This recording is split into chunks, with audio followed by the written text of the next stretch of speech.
That's my professional life in like a quick circle. Yeah, you just talked about retirement fast, and you skipped through, I said obviously New York Giants, but you've obviously learned so much during those 10 years. First of all, you never knew you'd end up in the media capital of the world, right? No. That's the odds of the draft. That's serendipity. Yeah. And then on top of that, I'm a Giants fan. You stunned us when you decided to hang them up. And so, but I think there's some brilliance in that to share to the younger kids, because at the end of the day, everybody's going to hang it up at some point. Of course. Or you're going to be forced to hang it up. Or you're going to not leave on your own terms. Exactly. Usually the game tells you you're done. You don't decide. And the only reason I get some flack from how I retired is because the Giants won the Super Bowl the next year. But that's timing. That's not life timing. I could have picked the wrong number at the right time, the right number at the wrong time in the lottery, and just missed making $50 million. And like we were talking about earlier, Seattle could have just gave it to Marshawn Lynch. And, you're right. And Brady would have a different record in Super Bowl. You're right. So timing is everything, and you can't control timing.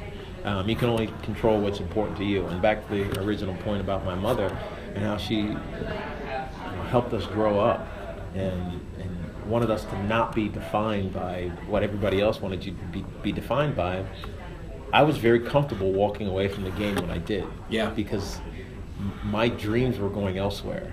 My passions were going elsewhere.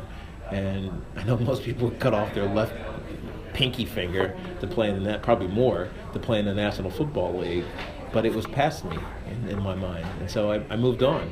And, it was the right thing to do. Yeah, it really was. I love how you still own that decision and still know it was the right thing to do, but I also love how you own it in a way where you did it on your terms. Yeah. And so for many players, it may not happen on their terms. It may happen after college, even though they play at a Power 5 school. Unfortunately, they don't get the opportunity to play in the NFL. And then, if they're not prepared, they've got to kind of figure things out.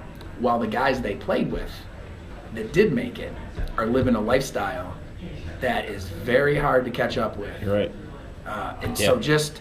Well, life accelerates. When your game is done, whether it's in high school, college, or the NFL, life accelerates.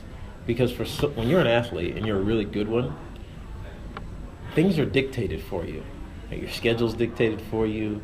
What you're making is dictated for you. The things you have to do, it's instructions.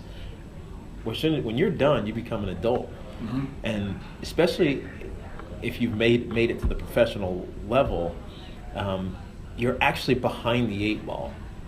Because your peers that graduated college and stepped into the workforce, whatever that workforce may be, they're going to have a head start on you. They have been climbing a ladder, a corporate ladder. They have been figuring independent life out.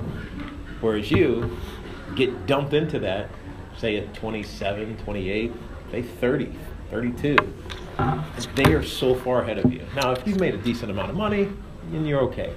But not all guys do. And in those that do, don't all often conserve it appropriately. And so the professional world, regardless of the money you've made, has passed you by if you've made it professionally and then retired. And so to catch up is hard.